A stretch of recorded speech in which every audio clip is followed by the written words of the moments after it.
আগত LP school এখন হাগ্ৰামা মহিলাৰীৰ দিনত এলপি স্কুল মেৰামতিৰ কাৰণে 10 লাখ টকা 15 লাখ টকা 20 লাখ টকা খৰচ কৰিছিল। আমাৰ সময়ত আমি 1700 স্কুল মেৰামতি কৰিলোঁ, 50,000ৰ পৰা আৰম্ভ কৰিছোঁ। গতিকে মই এই ক্ষেত্ৰত মই চেলেঞ্জ দিব পাৰোঁ, তেখেতসকলে আহক কোনখন স্কুলখন তেখেতসকলে মেৰামতি কৰিছিলে। 17 বছৰ শিক্ষা অনুষ্ঠানৰ ফালে তেখেতসকলে চোৱাই নাছিলে। এতিয়া আমি 4টা বছৰ কমপ্লিট হৈ গ'ল, প্ৰায় 1700 স্কুল আমি ঠিক কৰিলোঁ। গতিকে তেখেতসকলৰ কথাটো তেনেকুৱাই, বিৰোধীৰ নামত বিৰোধী। কিন্তু তেখেতসকলৰ আচল কথাটো হৈছে মিছন আৰু ভিজন নাছিলে, কোনো আঁচনি নাছিলে ৰাইজৰ কাৰণে। আজি আমাৰ 35টা আঁচনি আছে বিটিআৰত। আজি গুৰমু মাৰাই গাঁৱত বহুত বছৰৰ পৰা ৰাইজে বাট চাই আছিলে ৰাস্তাৰ কাৰণে, আৰু সেই প্ৰায় 1200 মিটাৰ 1 কিলোমিটাৰ আৰু 200 মিটাৰ ৰাস্তাৰ আধাৰশিলা স্থাপন কৰা হ'ল। আৰু গুৰমু অতিকৈ পুৰণি গাঁও। গুৰমু আৰু এই যিটো আমি বড়োত মাৰাইগাঁও বুলি কয়, সেইটো বহুত পুৰণি গাঁও। আগতে বানপানীৰ কাৰণে এই গাঁওবিলাকে বহুত কষ্ট পাইছিলে, কিন্তু মাথাউৰি হৈ যোৱাৰ পিছত এতিয়া বানপানীৰ পৰা অলপ হ'লেও সকাহ পাইছে। কিন্তু আন্তঃগাঁথনিৰ ক্ষেত্ৰত ৰাস্তাৰ পৰা লৈ পেলাই বিভিন্ন আন্তঃগাঁথনি দৰকাৰ হৈ আছিলে।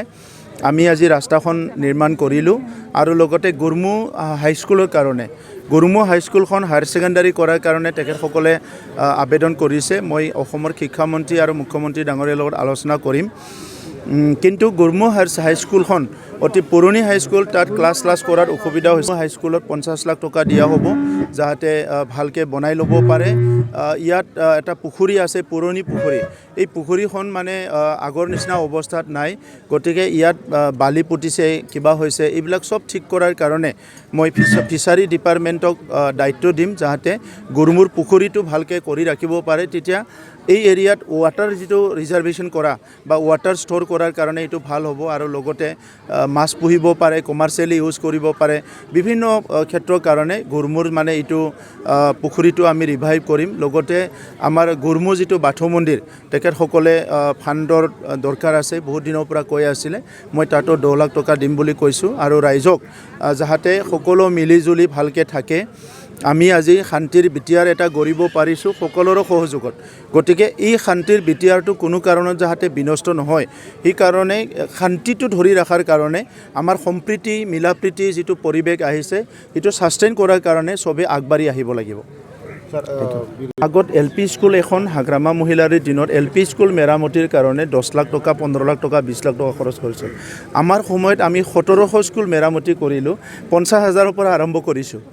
গতিকে মই এই ক্ষেত্ৰত মই চেলেঞ্জ দিব পাৰোঁ, তেখেতসকলে আহক কোনখন স্কুলখন তেখেতসকলে মেৰামতি কৰিছিলে। 17 বছৰ শিক্ষা অনুষ্ঠানৰ ফালে তেখেতসকলে চোৱাই নাছিলে। এতিয়া আমি 4টা বছৰ কমপ্লিট হৈ গ'ল, প্ৰায় 1700 স্কুল আমি ঠিক কৰিলোঁ। গতিকে তেখেতসকলৰ কথাটো তেনেকুৱাই, বিৰোধীৰ নামত বিৰোধী। কিন্তু তেখেতসকলৰ আচল কথাটো হৈছে মিছন আৰু ভিজন নাছিলে, কোনো আঁচনি নাছিলে ৰাইজৰ কাৰণে। আজি আমাৰ 35টা আঁচনি আছে বিটিআৰত, সকলো মহিলাৰ কাৰণে, শিশুৰ কাৰণে, যিসকল আমাৰ দিব্যাংগ ভাই বন্ধুসকল আছে, বিশেষভাৱে সক্ষম, এই সকলো শ্ৰেণীৰ ৰাইজৰ কাৰণে আছে, খেতিয়কৰ কাৰণে, মহিলাৰ কাৰণে। গতিকে আজি এই পৰিৱেশটো দেখা পাই পেলাই তেখেতসকলে শংকিত হৈছে আৰু মোক ব্যক্তিগত আক্ৰমণ কৰি ৰাজনীতিটো বেলেগ ধৰণে লৈ যাব বিচাৰিছে। কিন্তু মোকতো আৰু ব্যক্তিগত আক্ৰমণ কৰি বা তেনেকুৱা কথাবিলাক একো লাভ নাই, কাৰণ মই বিটিআৰ অঞ্চলৰ 35 লাখ জনসাধাৰণৰ কাৰণে কাম কৰিছোঁ, মোৰ ব্যক্তিগত স্বাৰ্থত নহয়। লৈ পেলাই অসম চৰকাৰৰ লগত সঘনে আলোচনা হৈ আছে। মই আশা কৰিছোঁ যে এই বাজেট ছেশ্যনৰ আগে পিছে বা ইয়াৰ পিছত আমি ভাল খবৰ পাম। আৰু মুখ্যমন্ত্ৰী ডাঙৰীয়াও আমাক কথা দিছে যে এই বিদ্যালয়খিনিৰ ভিতৰত যিখিনিয়ে নিট বেছ হয় আৰু আইনগতভাৱে যিখিনি আমি প্ৰভিঞ্চিয়েলাইজ কৰিব পাৰোঁ, এইখিনি কৰাৰ কাৰণে তেখেতে পক্ষপাতি। সেইকাৰণে আমিও আমাৰ চৰকাৰৰ তৰফৰ পৰা আমি চাই আছোঁ কোনটো বিদ্যালয়টো ৰাইট টু এডুকেশ্যন এক্টৰ আণ্ডাৰত পৰে আৰু নপৰে, আৰু মেক্সিমাম কিমান ৰিলেক্স কৰিব পাৰে, এই কথাবিলাক চালি জাৰি চাই আছোঁ।